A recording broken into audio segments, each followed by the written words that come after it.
आप देख रहे हैं आखिरी चीख शिवा के साथ। तो चलिए बढ़ते हैं आज की कहानी की ओर। दोस्तों, आखिरी चीख के इस कहानी को हमारे साथ शेयर की है कुंदन जी ने। तो चलिए बढ़ते हैं आज की कहानी की ओर। दोस्तों, मैंने अपने जीवन का अधिकांश समय ट्रक को चलाने में ही बिताया है और इन कई वर्षों में छोटी बड़ी बहुत सी घटनाएं मेरे साथ घटी हैं। लेकिन इन सभी घटनाओं में एक घटना उस दिन की है जिस दिन से मैंने ट्रक को चलाना छोड़ दिया। और उस घटना को आज कई वर्ष हो गए हैं, लेकिन मैं उसे सोचकर आज भी अंदर से कांप जाता हूँ। यह बात उस दिन की है। मैं लगातार 3 दिन से ट्रक चला रहा था। मैं रात को अपने घर आकर सोने के लिए जैसे ही बिस्तर पर गया कि अचानक से मेरे ट्रक मालिक का फ़ोन आता है कि कुंदन, कल सुबह ही तुम्हें ट्रक को लेकर फूलपुर जाना है। मैंने कहा, ठीक है मालिक, लेकिन अगर 2-3 दिन की छुट्टी मिल जाती तो अच्छा ही होता। मालिक ने कहा, कल चले जाओ, उसके बाद छुट्टी ले लेना। मैं दूसरे दिन ट्रक को लेकर पहुंचा तब मालिक ने कहा कि अभी तुम आराम कर लो, क्योंकि वह आदमी अभी नहीं आया है जिसका सामान तुमको ले जाना है। वह रात को आएगा, तब जाना। मैंने भी ट्रक को किनारे लगाया और उसी ट्रक में सोने लगा। शाम को मालिक के कहे अनुसार उसी पते पर मैं ट्रक को ले गया। वहाँ पर ट्रक में सामान लादते लादते रात हो जाती है। ठीक रात के 8 बजे मैं ट्रक को लेकर फूलपुर के लिए हाईवे पर निकल जाता हूँ। सर्दी का दिन होने के कारण रात के 8 बजे ही 12 बजे की तरह काला अंधेरा छाने लगता और ट्रक के सामने कोहरे की धुंध सी छा रही थी। मेरे यहाँ से फूलपुर 300 किलोमीटर है, मतलब मुझे जाने में लगभग 4 से 5 घंटे लगते और मैं ये 4 से 5 घंटे अकेले ही यात्रा करने वाला हूँ। ट्रक को चलाते चलाते 3 घंटे हो गए थे। अब रात का समय काफ़ी हो चुका था, क्योंकि अब सड़क पर सन्नाटा छाने लगा था।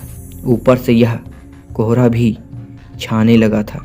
कोहरा इतना ज़्यादा घना था कि मुझे ट्रक से ज़्यादा दूर तक दिखाई ही नहीं दे रहा था। मैंने ट्रक की रफ्तार को धीमी कर दी और ट्रक को धीरे धीरे चलाने लगा।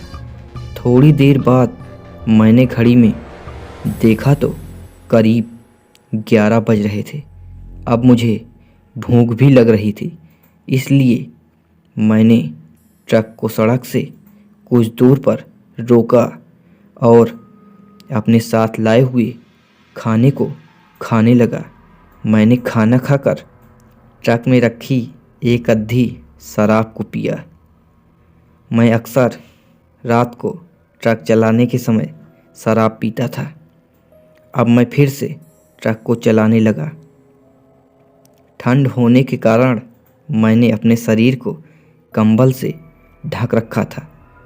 मैं ट्रक चला ही रहा था कि मुझे याद आया कि आगे से फूलपुर जाने के लिए एक शॉर्टकट रास्ता है जो जंगल के बीचों बीच से होकर गुजरता है।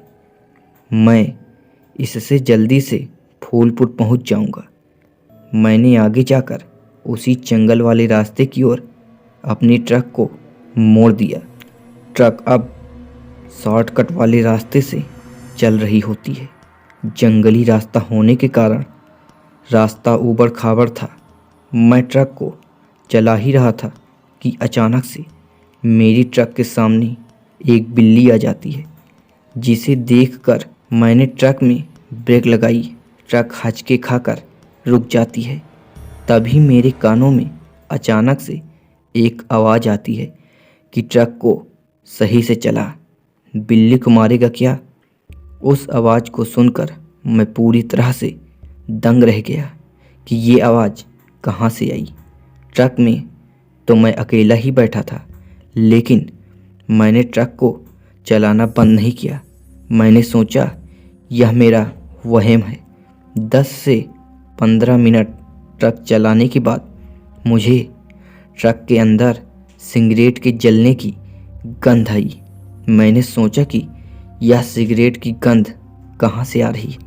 मैं सोचता हूँ कि रुककर देख ही लेता हूँ कि ये गंध कहाँ से आ रही है, लेकिन घना अंधेरा होने के कारण मैंने ट्रक को जैसे ही धीमा किया, मुझे एहसास हुआ कि कोई अदृश्य शक्ति है जिसने मेरे पीछे मारा हो। फिर तभी आवाज़ आती है, ट्रक सही से चलानी नहीं आती है क्या? सही से चलाओ। इस बार मैं यह आवाज़ को सुनकर कांप जाता हूँ। मैंने धीरे से अपने चेहरे को पीछे किया। तब मैंने देखा कि पीछे एक बुजुर्ग बैठा हुआ सिगरेट पी रहा था, जिसकी शक्ल देखकर मैं डर ही गया, क्योंकि उसकी शक्ल मौत से भी बदतर थी। उसकी एक आंख नहीं थी और नाक से खून निकल रहा था। यह देख मैं समझ गया कि यह कोई इंसान नहीं बल्कि भूत है और मैं अब काफ़ी बड़ी मुसीबत में फंस चुका हूँ। मैं डर कर गाड़ी चला रहा था, लेकिन मैंने उसको एहसास नहीं होने दिया कि मैं डर गया हूँ। थोड़ी दूर जाने पर मुझे सड़क के किनारे एक ढाबा दिखाई दिया जहाँ कुछ लोग खड़े थे। अब मैंने सोचा कि ट्रक को इन्हीं लोगों के पास जाकर रोक दूंगा और कूद जाऊं, तभी मेरी जान बचेगी। और ठीक ऐसा हुआ भी। मैंने अपनी ट्रक को सड़क के किनारे लगाया और ट्रक से नीचे कूद गया। मुझे इतना डरा हुआ देखकर वे लोग पूछते हैं कि क्या हुआ भाई, आप इतने डरे हुए क्यों हो। इस पर मैंने अपनी पूरी आप बीती उन लोगों को बताई। मैंने बताया कि मैं उस घर से सामान लाद कर आ रहा हूँ। तब उस व्यक्ति ने कहा कि यह सभी सामान उसी बूढ़े का है, क्योंकि आज से 2 महीना पहले उस बुढ़े को उसके परिवार वालों ने उसी घर में जिंदा जला दिया था। इतना सुनकर मैं समझ गया कि अभी ट्रक को चलाना मतलब अपनी जान से हाथ धोना है, क्योंकि मैंने अभी अभी मौत को करीब से देखा था। मैंने पूरी रात उसी ढाबे पर बिताई और सुबह होते ही जब मैं ट्रक के पास गया तो ट्रक में कोई भी सामान नहीं था। शायद वह भूत अपना सामान लेकर गायब हो गया था। मैंने उसी दिन से ट्रक को चलाना छोड़ दिया।